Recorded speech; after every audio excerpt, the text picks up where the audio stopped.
Shalom, shalom! Essa é mais uma meditação da porção semanal da Torá. Essa semana, meditando sobre a porção de Shemini, que significa oitavo.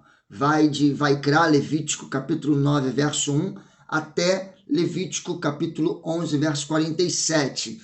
Bom, antes de mais nada, quero fazer uma pergunta para você. Já ouviu a frase, ou falou a frase, crente não bebe, mas come pra caramba?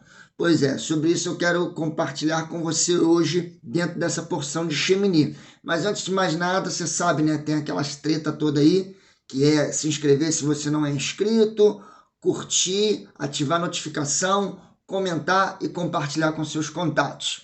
Essa porção, ela traz fatos muito importantes para a história do povo de Israel. Ela se chama Shemini, oitavo, porque é assim que começa o verso de número 1 do capítulo 9, quando diz: 8 dias depois, Moisés convocou Arão e seus filhos.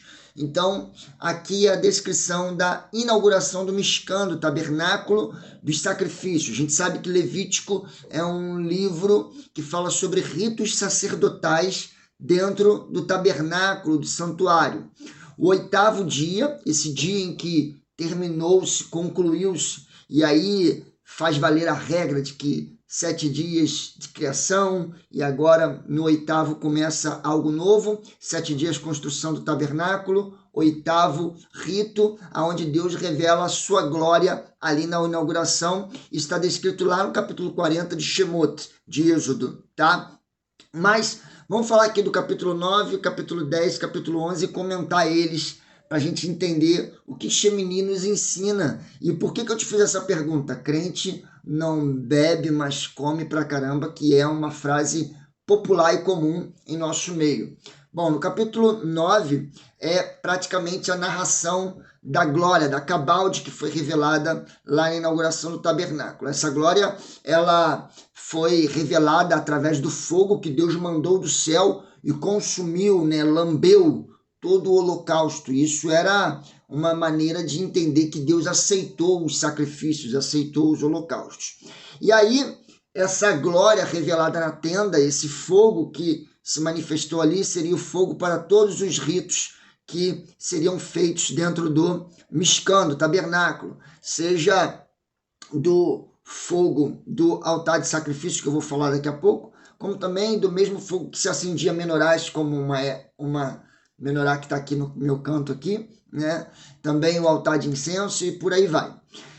No capítulo 10, então, começa narrando um episódio bem desastroso, que foi a morte dos filhos de Arão, Nadab e Avihu, né? Nadab e Abiú, como muitos conhecem. O Nadab e Abiú, eles eram sacerdotes, eles podiam sim oferecer fogo ali no altar de incenso, só que o fogo foi chamado estranho porque não foi o fogo daquela cabalde, daquela glória que foi revelada no tabernáculo.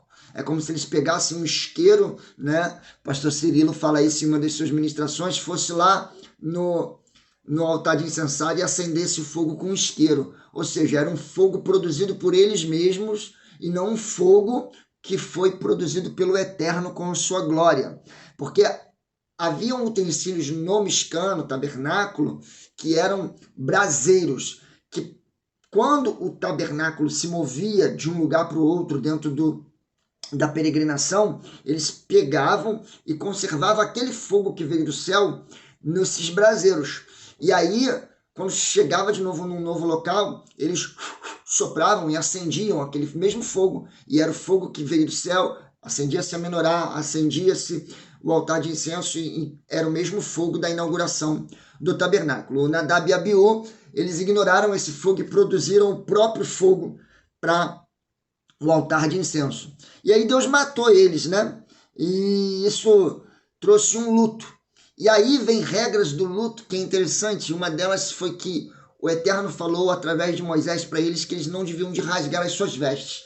Rasgar as vestes significa abandonar o ofício sacerdotal. E por isso Deus falou com eles: não abandonem o sacrifício, não abandonem o ofício, não se apartem da tenda. E vem regras de luto ali. E aí vem os filhos de Uziel, tio de Arão. e ali se estabelecem regras do luto para os filhos de Israel.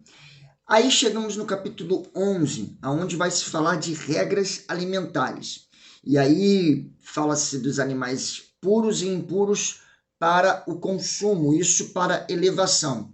Para quem não sabe, dentro do judaísmo, o conceito de alma ele é um pouco mais amplo do que dentro do cristianismo. Você tem nefesh e neshama, alma animal e alma espiritual. Quando se fala dos sacrifícios, principalmente, vai se falar que a vida da alma está no sangue. E por isso que o sacerdote pegava o sacrifício, feria com o cutelo e derramava um pouco de sangue na terra. Isso representava que ele estava devolvendo à terra a vida de onde ela veio, porque o homem foi criado do pó da terra e assim toda a criação tem a vida a partir da terra. Bom, aí nós temos então esse conceito de nefesh, de elevação do físico, da elevação da alma animal a partir da alimentação.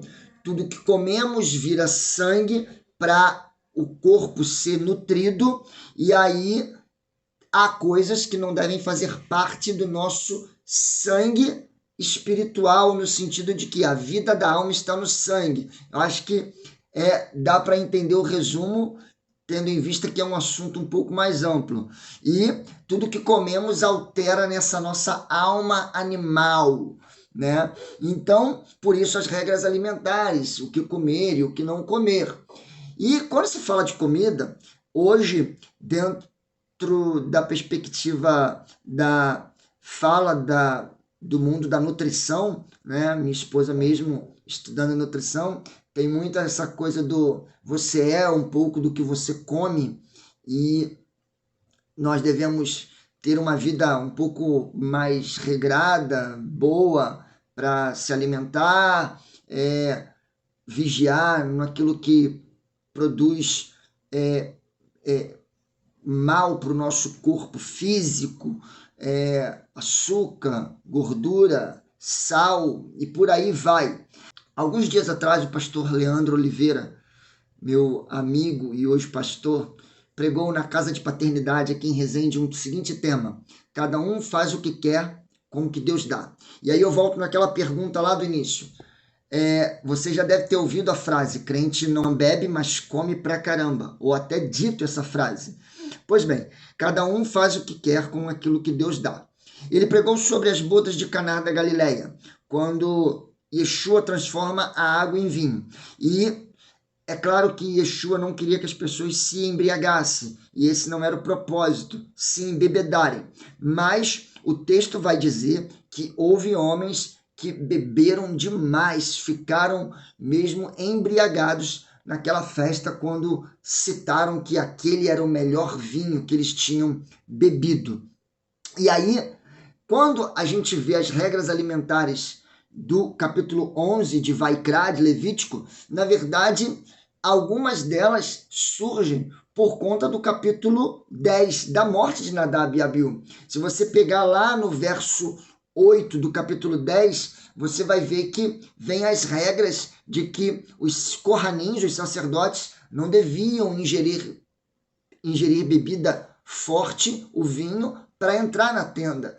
Isso porque muitos comentaristas da Torá vão dizer que esse foi o motivo de Nadab e Abiú tentar produzir o próprio fogo. Estavam embriagados. E aí, pegando esse relato de que a proibição do vinho no capítulo 10, depois da morte de Nadab e Abiú, e o capítulo 11, as regras alimentares, a gente vem à pergunta, será que é legal essa frase? O crente não bebe, mas come pra caramba? Será que nós não devemos meditar sobre cada um faz o que quer com o que Deus dá, mas o que Deus nos dá é para o nosso bem, e a consequência de não sabermos usar aquilo que Ele está dando é totalmente nossa?